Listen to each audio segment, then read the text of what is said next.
رجب کے حوالے سے ہمارے سماج کے اندر بہت سے بدعت و خرافات رائج ہیں، جس کو جاننا، جس کو سمجھنا ایک مسلمان کے لیے کہیں نہ کہیں ایک اعتبار سے ضروری معلوم ہوتا ہے، اس لیے کہ نام و نہاد اور سوشل میڈیا کے اس دور میں موبائل پر تقریریں سن کر کے، ویڈیوز دیکھ دیکھ کر کے لوگوں کے ذہن و دماغ میں باتیں بیٹھ رہی کہ بھائی اصل دین تو یہی ہے، اصل شریعت تو یہی ہے جو یہ ہمارے سامنے بیان کی جا رہی ہے۔ میرے بھائی اور دوستو، انشاءاللہ العزیز آج ہم جس موضوع پر بات کریں گے عنوان یہی ہے، ماہ رجب اور اس کی بدعت۔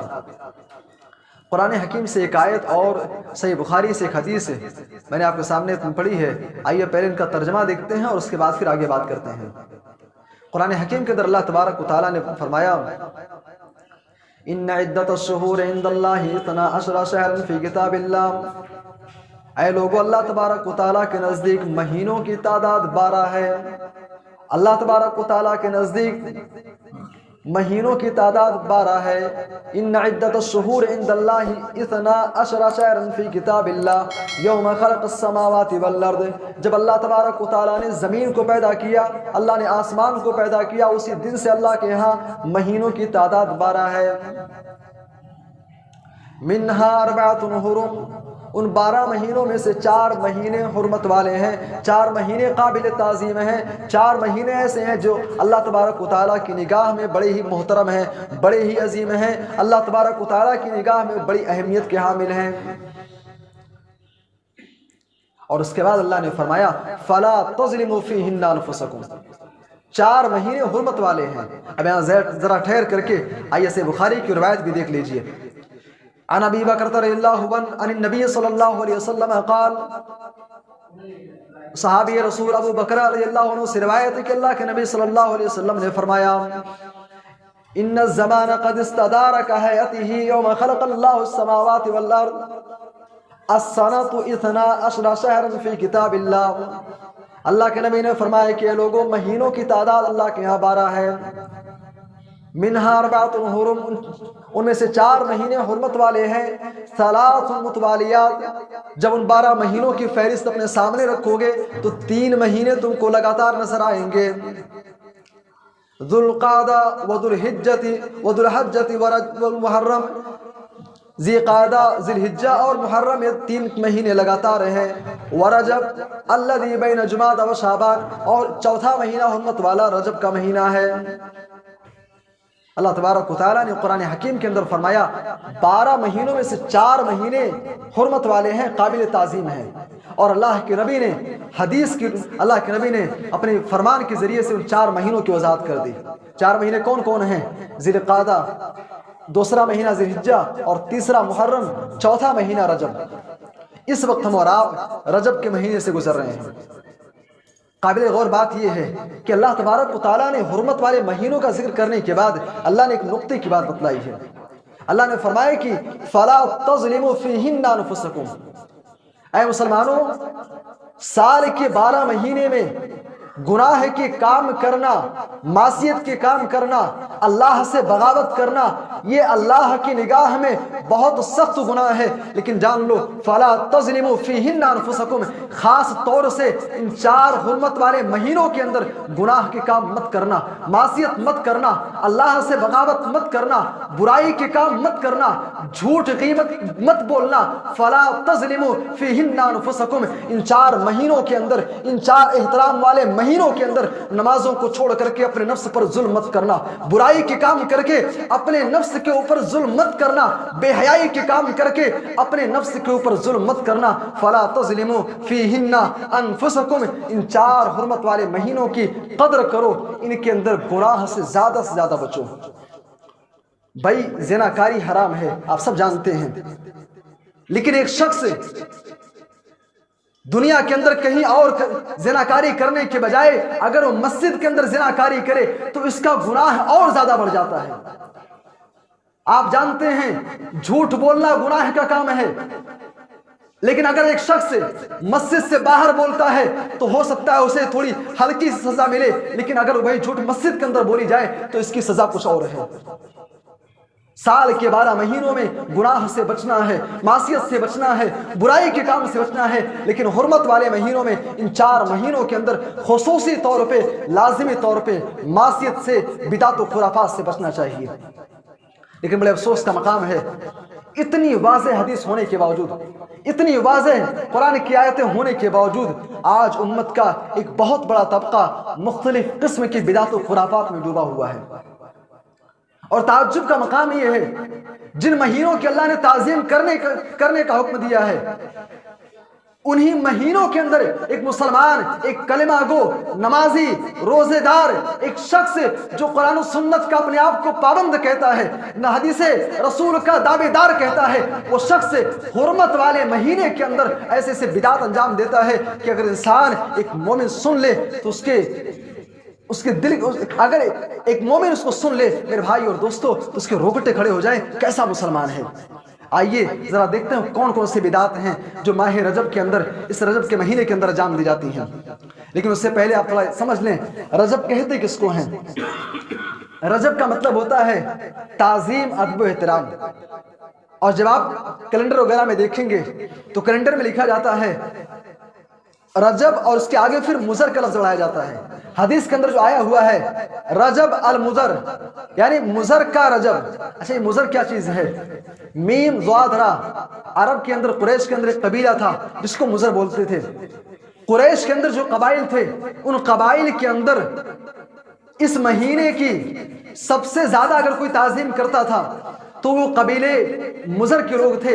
اسی لیے اللہ کے نبی صلی اللہ علیہ وسلم نے، اور اسی لیے قرآن و حدیث میں اس کو، اس مہینے کو، رجب کے مہینوں کو رجب مضر کہا گیا ہے، یعنی مضر والوں کا مہینہ۔ سامعین کرام، اس مہینے کے اندر جہاں بہت ساری بدعات انجام دی جاتی ہیں، انشاءاللہ میں دو چار آپ کے سامنے رکھوں گا۔ سب سے پہلی بدعت، اس مہینے کی جب شروعات ہوتی ہے تو اس مہینے میں جو پہلا جمعرات پڑتا ہے، مغرب اور عشاء کے بعد ایک نماز پڑھی جاتی ہے، صلاۃ الرغائب۔ ہو سکتا ہے نام آپ نے سنا ہو، صلاۃ الرغائب۔ صلاۃ مطلب جانتے نماز، اور رغائب کسے کہتے ہیں؟ رغبت دلانے والی، ایسی نماز جو انسان کو رغبت دلائے، نماز پڑھنے پر ابھارے۔ اچھا، اس نماز کی کیفیت کیا ہوتی ہے؟ یہ نماز 12 رکعات پر مشتمل ہوتی ہے، 2 رکعات کر کے نماز پڑھی جاتی ہے۔ ہر رکعت میں ایک انسان جب پڑھتا ہے اس نماز کو، جو پڑھتا ہے تو سورہ فاتحہ پڑھتا ہے۔ سورہ فاتحہ پڑھنے کے بعد وہ 3 مرتبہ سورۃ القدر پڑھتا ہے، اور اس کے بعد پھر 12 مرتبہ وہ سورہ اخلاص کی تلاوت کرتا ہے۔ اس طریقے سے اس کی 1 رکعت مکمل ہوتی ہے۔ اس طریقے سے وہ 12 رکعت مکمل کرتا ہے۔ 12 رکعت مکمل کرنے کے بعد پھر انسان مصلی پر بیٹھ کر کے، اور اس کے بعد پھر دعا وغیرہ کرتا ہے، اور اللہ تبارک و تعالیٰ سے بہت ساری فریادیں اور مرادیں مانگتا ہے۔ یہ اس نماز کی کیفیت ہے صلاۃ الرغائب کی۔ اچھا، اب اس کے بارے میں اس کی فضیلتیں سن لیں۔ اس کی فضیلت کیا بیان کی جاتی ہے؟ کہا جاتا ہے کہ جو شخص صلاۃ الرغائب پڑھتا ہے رجب کے مہینے میں، جو شخص صلاۃ الرغائب کا اہتمام کرتا ہے، ایسا انسان جب مرے گا، مرنے کے بعد قبر کے اندر جب اسے دفن کیا جائے گا تو اس کے بعد فرشتے آئیں گے، سوال کریں گے کہ آخر تو کون ہے؟ وہ بندہ جواب دے گا، بات چیت ہوگی، فرشتے اس کے پاس نورانی شکل میں آئیں گے۔ وہ بندہ کہے گا کون لوگ ہو تم، کس لیے آئے ہو؟ وہ کہیں گے دنیا کے اندر جو تو صلاۃ الرغائب پڑھ کر کے آیا ہے اسی کا صلہ ہے۔ میرے بھائی اور دوستو، اس طریقے سے اس نماز کے حوالے سے بہت ساری خرافات، بہت ساری من گھڑت باتیں بتائی جاتی ہیں، لیکن آپ جان لیں ان سب کا حقیقت سے کوئی تعلق نہیں ہے۔ حقیقت سے ان کا کوئی تعلق نہیں ہے۔ اللہ کے نبی کے زمانے میں نبوت ملنے کے بعد اللہ کے نبی 40 سال سے لے کر کے 23 سالہ زندگی کا آپ مطالعہ کر لیں، اللہ کے نبی کی زندگی میں رجب کا مہینہ 23 مرتبہ آیا، لیکن اللہ کے نبی نے کبھی صلاۃ الرغائب کا اہتمام نہیں کیا۔ صحابہ کرام کی زندگی کا مطالعہ کر لیں، اللہ کے نبی کی وفات کے بعد سن 110 ہجری تک صحابہ اس دنیا کے اندر موجود رہے۔ صحابہ کی جماعت میں کسی بھی صحابی کے بارے میں آپ کو کہیں نہیں ملے گا کسی صحابی نے صلاۃ الرغائب کا اہتمام کیا ہو۔ بھئی کون سی نماز ہے؟ دین وہ ہے، شریعت وہ ہے، ایمان وہ ہے، عقیدہ وہ ہے جو ہمارے نبی نے، آمینہ کے لال نے، مدینہ مدنی والے نے، محمد عربی صلی اللہ علیہ وسلم نے ہمیں سکھلایا ہے۔ دین وہ ہے، نماز وہ ہے جو آمینہ کے لال نے ہم کو سکھلایا ہے، صحابہ نے جس کو نقل کر کے ہم تک پہنچایا ہے۔ صلاۃ الرغائب کا دین سے، شریعت سے، اسلام سے کوئی تعلق نہیں ہے، یہ من گھڑت اور فرضی چیز ہے، یہ بدعت ہے، اور ایسی بدعت ہے اللہ کے نبی صلی اللہ علیہ وسلم ہر خطبے میں، اللہ کے نبی ہر خطبے میں، اسی لیے آپ جہاں بہت ساری باتیں عرض کرتے تھے، ایک بات آپ کہتے تھے، اے میرے صحابہ کل بدعت ضلالہ وکل ضلالۃ فی النار، اے میرے صحابہ بدعات سے اپنے آپ کو بچانا، اس لیے کہ ہر بدعت گمراہی ہے اور ہر گمراہی انسان کو جہنم میں پہنچا دے گی۔ لہٰذا صلاۃ الرغائب بدعت ہے، اس کا شریعت سے کوئی تعلق نہیں ہے۔ اسی طریقے سے اس مہینے کے اندر ایک اور بدعت انجام دی جاتی ہے، 22 رجب کو اس کو بولتے ہیں رجبی کونڈا۔ عجیب، میں جب اس کا مطالعہ کر رہا تھا یہ نام بھی مجھے عجیب لگ رہا، بھونڈا ٹائپ کا، عجبی کونڈا، رجبی کونڈا، کیا چیز ہے بھائی؟ اس کو آپ سادہ الفاظ میں یوں کہہ لیجئے کہ 22 رجب کو کھیر بناتے ہیں، پوری اور سیوئی وغیرہ بنائی جاتی ہے، میٹھی چیزیں بنا کر کے آپس میں لوگ کھاتے ہیں۔ اچھا، اور اس کے پیچھے ایک قصہ سنایا جاتا ہے، ایک اس کے پیچھے کہانی بتلائی جاتی ہے۔ کہا جاتا ہے کہ امام جعفر صادق کون ہے؟ ذرا ان کو بھی آپ جان لیں۔ امام جعفر صادق حضرت علی رضی اللہ تعالیٰ عنہ کی اولاد میں سے، جہاں حسن ہیں، حسین ہیں، آگے چل کر کے ان کے خاندان میں، ان کی نسل میں ایک شخص پیدا ہوئے جن کو جعفر صادق کے نام سے جانا جاتا ہے۔ اچھا، اب جو لوگ 22 رجب کو خصوصی طور پہ پکوان کا اہتمام کرتے ہیں، وہ واقعہ بیان کرتے ہیں، واقعہ کچھ یہ بیان کرتے ہیں کہ مدینہ کے اندر کسی کی بادشاہت تھی، اس خلافت کے اندر ایک عورت جھاڑو لگایا کرتی تھی، لکڑہارن تھی وہ عورت، اس کا شوہر لکڑی کاٹ کر کے لاتا تھا، لکڑی وغیرہ کا کاروبار تھا ان کا، جنگل سے کاٹتے بیچتے اسی پر گزارا ہوتا تھا۔ وہ لکڑہارن اس دربار کے اندر وہ جھاڑو پوچھے کا کام کرتی تھی۔ اس نے ایک دن دربار کے باہر دیکھا کہ جعفر صادق کھڑے ہیں اور لوگوں سے کہہ رہے ہیں کہ جو شخص 22 رجب کو میرے نام پر وہ میٹھی چیزیں بنا کر کے کھاتا ہے اور اس سے پھر اس کی جو بھی مرادیں ہوں گی، جو بھی فریاد ہوگی، اللہ تبارک و تعالیٰ اس کی مراد کو پوری کر دے گا۔ اچھا، اس لکڑہار نے جو بات سنی، بڑے مجبور لوگ تھے، پریشان حال تھے، وہ گھر آتی ہے اور اس نے وہی ساری چیزیں کی، میٹھی چیزیں بنایا، اعتقاد رکھا، اور اس کے بعد پھر اس نے کھانے پینے کا اہتمام کیا۔ پھر شام کو جب اس کا شوہر گھر آتا ہے تو اس کے پاس ہیرے جواہرات، دولت، اور اس کے پاس دولت کی بھرمار تھی۔ عورت کہتی ہے عجیب معاملہ ہے، جعفر صادق نے جو بات کہی تھی، دیکھو انہوں نے کہا تھا کہ جو بھی تمہاری مراد ہوگی یہ عمل تم کر لو، میٹھی چیزیں بناؤ، کھاؤ پیو، میرے نام پر نظر و نیاز کرو، اس طریقے سے تو تمہاری مراد پوری ہو جائے گی، اللہ تبارک و تعالیٰ نے ہمیں مالدار کر دیا۔ اچھا، اس نے پھر انکار کر دیا، کہا نہیں یہ بات صحیح نہیں ہے۔ چنانچہ قصہ وہ حضرات بیان کرتے ہیں اس کی دولت چھن گئی۔ پھر اس کو احساس ہوا کہ نہیں، امام جعفر صادق کی بات صحیح ہے، پھر اس نے وہی کام کیا اور پھر سے دولت واپس آ گئی۔ بھائی یہ قصہ بیان کیا جاتا ہے، یہ کہانی سنائی جاتی ہے، اور یہ جاہل قسم کے عوام، قرآن نہیں معلوم ہے، حدیث نہیں معلوم ہے، تاریخ کا مطالعہ نہیں ہے، ایسے جاہل قسم کے علماء کی بات میں آ جاتے ہیں۔ بھائی لکڑہار امام جعفر، بھائی شریعت ہمارے یہاں یا تو قرآن ہے یا پھر نبی کی حدیثیں ہیں۔ دین اور شریعت ہمارے یہاں قرآن اور حدیث ہے، اس کے علاوہ کچھ نہیں ہے۔ اور یہ تاریخ کا آپ مطالعہ کریں، تاریخ آپ پڑھیں تو صحیح۔ اللہ کے نبی کی وفات کے بعد مدینہ کے اندر خلافت ابوبکر صدیق کے زمانے میں رہی، دارالسلطنت حضرت عمر کے زمانے میں بھی مدینہ کے اندر ہی دارالسلطنت تھی، حضرت عثمان غنی کے زمانے میں بھی دارالسلطنت مسلمانوں کا مدینہ کے اندر تھا۔ لیکن جب حضرت علی خلیفہ ہوتے ہیں، وہ خلیفہ بنے تو انہوں نے دارالسلطنت کو کوفہ منتقل کر دیا، اور اس کے بعد امیر معاویہ خلیفہ بنے۔ اس دور میں خلافت دمشق اور بغداد کے اندر چلی گئی تھی۔ ابھی جاہل قسم کے لوگ بیان کرتے ہیں کہ مدینہ کے اندر خلافت تھی، فلاں صاحب کی، عقل کے اندھو تاریخ کا مطالعہ کرو۔ خلافت اس وقت سے ان کے دور میں، جعفر صادق کے دور میں خلافت بغداد اور دمشق کے اندر تھی۔ اب تعجب کی بات یہ ہے، یہ واقعہ فرضی ہے، یہ من گھڑت ہے، اس کا حقیقت سے کوئی تعلق نہیں ہے۔ اور آپ کو جان کر کے حیرت ہوگی، آپ جان کر کے حیرت ہوگی آپ کو، بھائی انسان کسی کی کوئی اگر کسی دن جشن مناتا ہے یا کسی دن غم کا اظہار کرتا ہے تو یا تو اس دن کوئی واقعہ پیش آیا ہوتا ہے۔ بھائی امام جعفر صادق کے نام پر میٹھی چیزیں بنا کر کھائی جا رہی ہیں، سوال یہ پیدا ہوتا ہے کیا امام جعفر صادق کا اس دن سے تعلق کیا ہے؟ بھائی 22 رجب کو نہ ان کی پیدائش ہوئی، 22 رجب کو نہ ان کی وفات ہوئی، تو آخر یہ چیزیں ہماری امت کے اندر، سماج کے اندر آئی کہاں سے؟ آپ کو معلوم ہونا چاہیے دنیا کے اندر ایک جماعت پائی جاتی ہے جس کو شیعہ کہا جاتا ہے۔ شیعہ کون ہے بھائی؟